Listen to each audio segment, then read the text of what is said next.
Con el análisis político también, el nuevo ministro de la SECPRES, Álvaro Elizalde, llamó a avanzar en el diálogo democrático para poder alcanzar los acuerdos que permitan llevar a cabo el programa de gobierno. Vamos a conversar más sobre este y otros temas. Está con nosotros Mario Herrera, investigador y académico del Centro de Análisis Político de la Universidad de Talca. Muchísimas gracias, Mario, por estar con nosotros y bienvenido. Muchas gracias a ustedes por la invitación. A ver, lo primero, ¿qué significa o qué relevancia tiene o qué efecto puede tener una figura como la de Álvaro Elizalde en el gobierno del presidente Boric, en la situación actual, en cómo está hoy día, la agenda, el gabinete, etcétera? Sí, hay dos consideraciones centrales. Primero, vuelve a poner una figura del socialismo democrático, o sea, reemplaza a Analía Uriarte del Partido Socialista por alguien también del Partido Socialista. Por lo tanto, mantiene que ese ministerio tiene que estar ocupado por ese sector.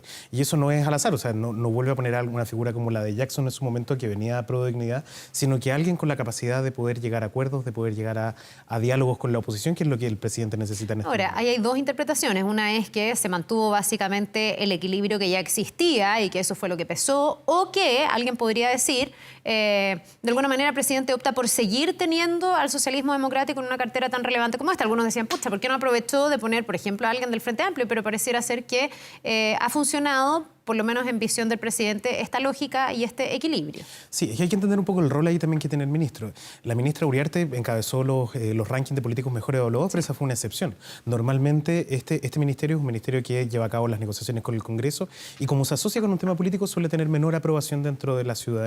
Entonces trata de repetir la fórmula de tener un ministro político con buena aprobación, pero tiene una dificultad, que es distinto al perfil que tiene Analía Uriarte. Es una figura de la primera línea de los partidos políticos, fue presidente de partido, tiene un puesto en el Senado, o sea, es una figura más de primera línea que lo que fue Analía Uriarte y eso puede tener un costo. Él además fue vocero durante el gobierno de Bachelet, entonces el problema que se le puede generar al presidente es que se confunda el rol de vocería versus el rol de aprobar proyectos de ley, pero este es un ministerio que es clave para poder entender el futuro que tenga el gobierno del presidente, siempre y cuando entienda que este es un rol que no va a tener mucha popularidad, porque al final se aprueban los proyectos de ley y el que se va a sacar la foto, el que va a ser siempre el ministro sectorial y no el ministro de SECPRES. Ya, pero aquí me imagino que lo que más pesa es el poder llegar a acuerdos y que haya una buena interlocución con el Parlamento, porque antes de Analía Uriarte, esta experiencia fue con Giorgio Jackson, a quien le costó muchísimo interlocutar con los parlamentarios, tenía una relación áspera, muchos decían que había como casi que puentes cortados. Cuando él se fue,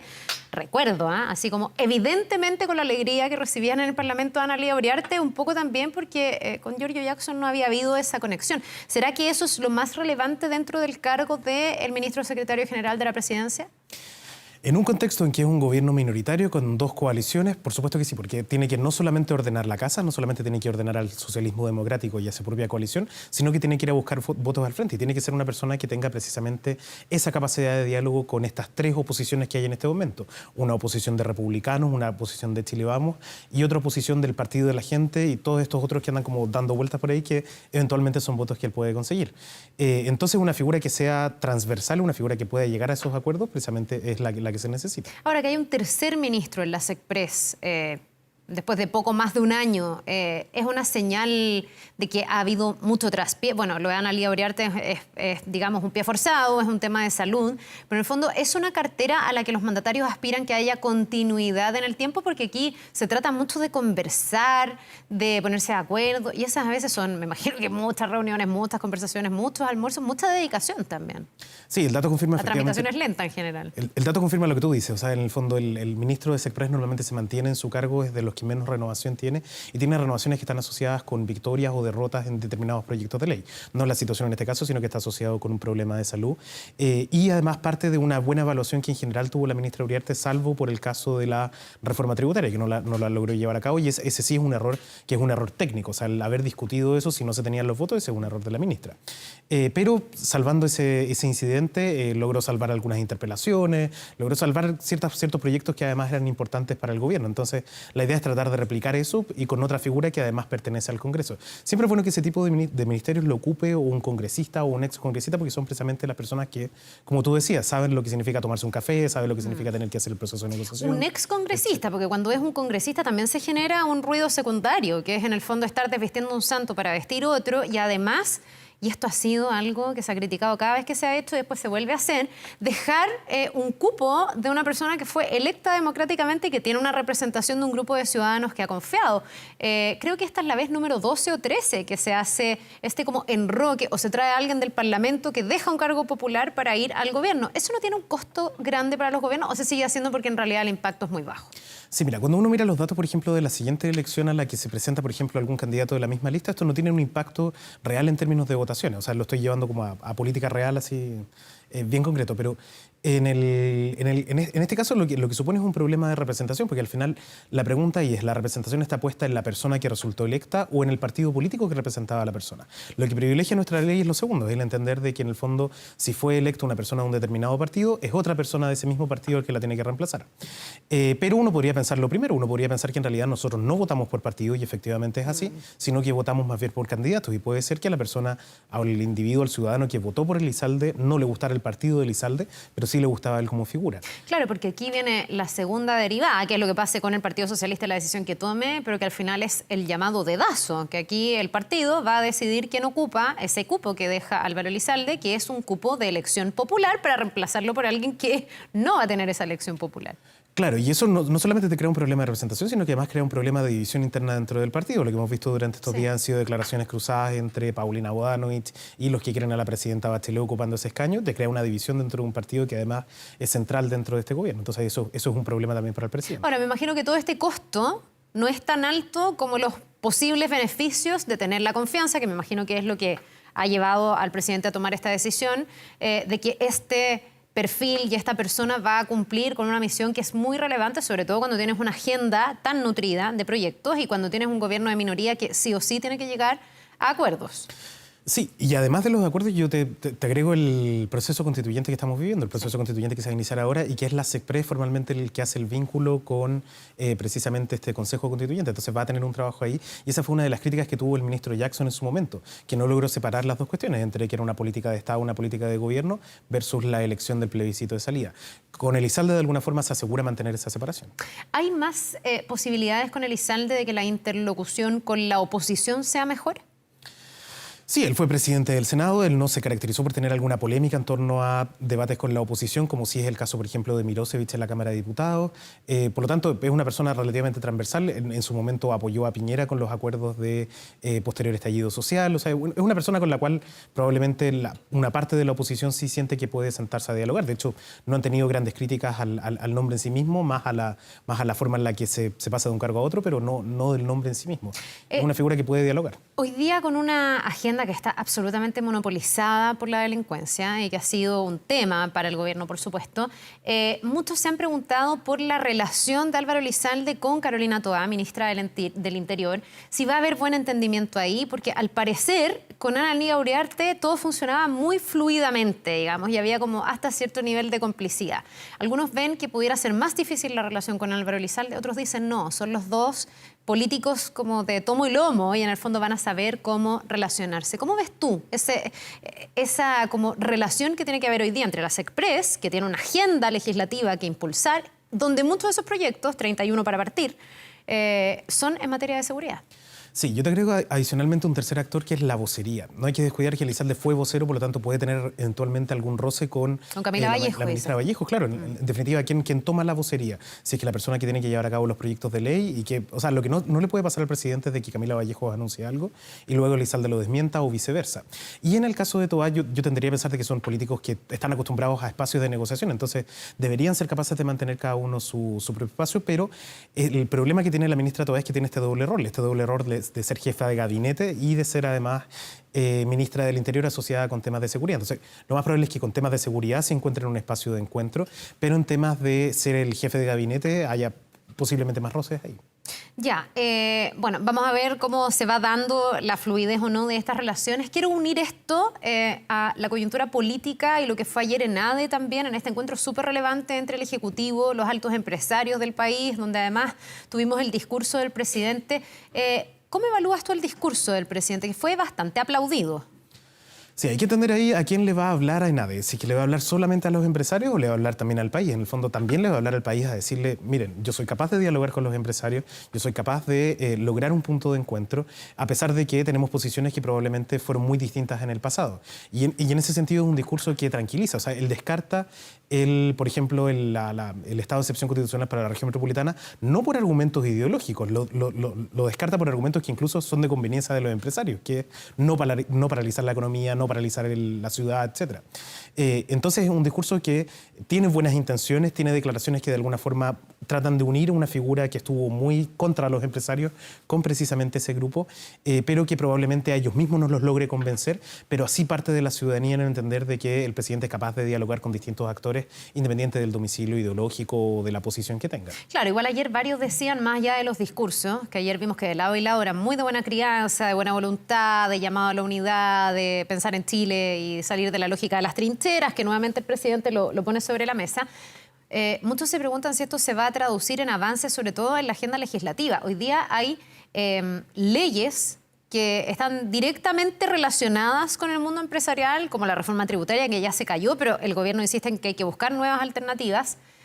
O volver a discutir una reforma tributaria, el tema del royalty. Entonces, me imagino que ahí vamos a ver realmente si todo lo que se dijo ayer se lleva a la práctica o no, o si es puro discurso al final. Claro, si son declaraciones de buenas intenciones por parte de los dos lados, y en definitiva eso se va a transformar en proyectos de ley donde se incorporan a los empresarios. Ahora, lo que sí hemos visto durante el último tiempo es que el presidente Boric está recibiendo al menos a los representantes de los empresarios, que esa era una duda que existía al principio, y que está tratando de conciliar lo que es su programa de gobierno con entender de que el país tiene que efectivamente crecer y tiene que dar tranquilidad a este sector, al sector productivo, de que las cosas de alguna forma se van a mantener bajo un cierto estándar. ¿Se ha tenido que moderar el presidente Boric respecto de su relación con los empresarios, su mirada hacia los empresarios, respecto de, por ejemplo, cuando era diputado? Tuvimos recién la aprobación de los bronces y en esta lógica de la arqueología tuitera se sacaba un tuit de el diputado, y en ese momento ni siquiera diputado, porque era el 2011, el estudiante Boric, muy duro contra la empresa a la que ahora se le da el permiso por el Comité de Ministros. Alguien podría decir aquí hay buenos argumentos técnicos para eso, no quiero poner esa decisión en cuestionamiento, solo quiero decir que de alguna manera el presidente en otras materias, como en la seguridad, ha tenido que ir como transformando su mirada y él mismo lo ha reconocido. ¿Tú ves que en esta relación con el empresariado también hay una transformación, y a lo mejor mutua, porque también los empresarios a lo mejor se han tenido que sacudir de algunos prejuicios? Claro, si tú comparas el discurso que antecede a Boric de la actual presidenta de ICARE con el que fue en el pasado probablemente con el presidente Piñera, son dos enfoques totalmente distintos. Es el enfoque de tender un puente más que el de recibir a una persona que forma parte de este mismo grupo. O sea, a Piñera lo recibían como una persona del grupo. Era un par, por así decirlo, claro. Y a Boric lo van a recibir como alguien con quien tienen dudas sostenibles, pero que en definitiva esas dudas pueden ser calmadas a través de un puente o a través de tratar de buscar una conexión. Hay una diferencia muy grande entre el presidente diputado, el presidente dirigente del movimiento estudiantil y el presidente que hoy día tenemos en la moneda. Pero esas diferencias son diferencias naturales también. Hay un proceso de evolución y ese proceso de evolución lo tienen casi todos los políticos en Chile. Claro, pero yo me imagino que además esto habla de cierto realismo, así como en materia de seguridad. Hoy día también se necesita llegar a grandes consensos y ahí, si bien alguien podría decir, pero es que ¿por qué le van a preguntar a los empresarios? También sabemos que los empresarios están representados muchas veces en las fuerzas políticas. Entonces, de alguna forma u otra, el presidente sí necesita tener buenas relaciones con el empresariado. Y ayer me pareció también que se le hacía un reconocimiento al ministro Marcel, que aquí ha jugado a lo mejor un rol muy preponderante y que tal vez desde el punto de vista económico le da la razón al presidente en la carta que él eligió al momento de hacer su gabinete. Sí, claro, es una carta que da tranquilidad, le da tranquilidad a los mercados. Desde el principio, desde que sonaba el nombre, ya era como la carta más probable. Y yo creo que va a aspirar a ser uno de los ministros de Hacienda que más dure en su periodo. Si es que no pasa nada, debería mantenerse en su puesto. Tiene además una buena valoración por parte de la ciudadanía y por parte del presidente, que eso también es inédito. Normalmente los ministros de Hacienda no tienen buenas evaluaciones, salvo algunas excepciones como Velasco, etcétera. En general no tienen buena evaluación porque son, en definitiva, los que tienen que decir que no a los proyectos de ley, que es siempre lo más difícil. Mario, hablemos también del tema de la inseguridad, de la delincuencia, de cómo el gobierno está teniendo que enfrentar esta que no fue su prioridad de campaña, pero que hoy día se ha convertido, según todas las encuestas, en la primera preocupación de las personas, preocupación que incluso se está traduciendo en que la gente cambia su estilo de vida, su vida cotidiana, y el gobierno ha tenido que atender y preocuparse y ocuparse muchísimo de este tema. ¿Cómo has visto tú el manejo del gobierno respecto del tema de la delincuencia y la inseguridad? Claro, hay cambios que no solamente van por indicadores objetivos, que son los que efectivamente tiene el Ministerio del Interior, que muestran un aumento de la delincuencia, sino que también en términos de percepción. Y cuando uno compara percepción con victimización, la percepción ha crecido mucho más que la victimización. O sea, la gente percibe que hay mucha delincuencia y en cierta medida también ha aumentado la sensación de que puede ser víctima de ella. Y eso obligó a cambiar todas las prioridades del gobierno. Yo me atrevería a decir que es como viene el estallido social, que cambió todas las prioridades, vino la pandemia, que cambió todas las prioridades, y ahora viene esta crisis de seguridad, que también está cambiando todas las prioridades en términos legislativos. Ahora, la forma de enfrentarlo del presidente ha sido a través de proyectos de ley, y ahí es donde falta todavía una política o un plan integral. Los presidentes no solo gobiernan con proyectos de ley, también gobiernan con actos administrativos y con políticas públicas. Probablemente este plan de estas 30 comunas sea un ejemplo de eso, pero es un ejercicio todavía que parece como una especie de piloto o una especie de prueba. Falta expandir eso al resto del país. Que en realidad van a ser 46 finalmente, porque supimos que ese plan eran 30 y después se sumaron más comunas. ¿Será el gran desafío del presidente el poder alinear a sus dos coaliciones como base? Porque obviamente que después igual necesita la interlocución con la oposición, que además ha tenido un manejo de la agenda importante a raíz de la coyuntura de la seguridad. Pero partíamos esta semana también con cónclave, donde el presidente llamaba a sus partidos a lo que él decía era la disciplina consciente, y donde le enrostró a algunos partidos el no haber sido leales con algunas iniciativas impulsadas por el gobierno. ¿Es este uno de los grandes desafíos del presidente, y hasta qué punto esto de tener diferencias entre Apruebo Dignidad y el Frente Amplio, el Partido Comunista, le va a generar un problema al presidente en esta tramitación de los distintos proyectos? Sí, yo creo que va a depender de la naturaleza del proyecto. Sí lo vimos en el caso de la ley Naín Retamal, donde efectivamente hubo una división entre Apruebo Dignidad y el socialismo democrático, algunos mucho más a favor, otros mucho más en contra, con ciertas aprensiones.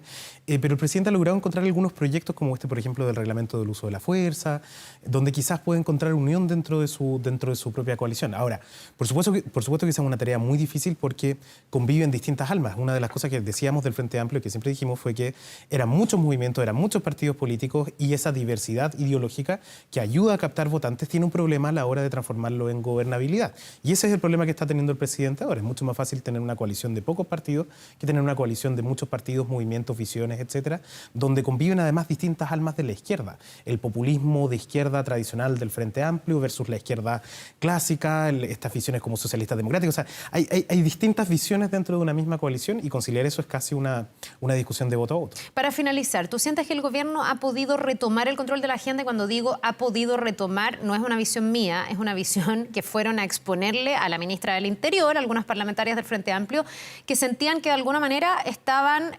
legislando de acuerdo a las prioridades que la oposición ha puesto sobre la mesa, porque la oposición ha visto una buena oportunidad para marcar el ritmo del debate, de la tramitación en los temas de seguridad. La ley Naín Retamal fue eso, básicamente, una oposición que apuró y aceleró mucho el tranco. Algunos llamaban a volver a retomar el control, y de hecho esas parlamentarias decían: nosotros vamos a aprobar las iniciativas, pero del gobierno, no las de la oposición. Sí, hay un hito que marca ese quiebre, y es la elección del 4 de septiembre, en la cual se cambian de alguna forma las prioridades, se deja de lado el discurso de los particularismos, más de los grupos, y se avanza más hacia un esquema de izquierda clásico que es muy parecido a lo que hemos tenido en la concertación durante los últimos años. Mientras esa lógica no se quiebre, en definitiva la pauta va a seguir estando marcada por una parte por el presidente, como a través de estas cuestiones como la empresa del litio, que son temas que probablemente forman parte de su programa de gobierno, pero también va a estar muy condicionada por la agenda de delincuencia. Bien, pues te queremos agradecer, Mario Herrera, investigador académico del Centro de Análisis Político de la Universidad de Talca, por haber estado con nosotros con este análisis aquí en La Mañana Informativa. Que te vaya muy bien. Muchas gracias a ustedes. Que tengas un muy buen día. Nos vemos.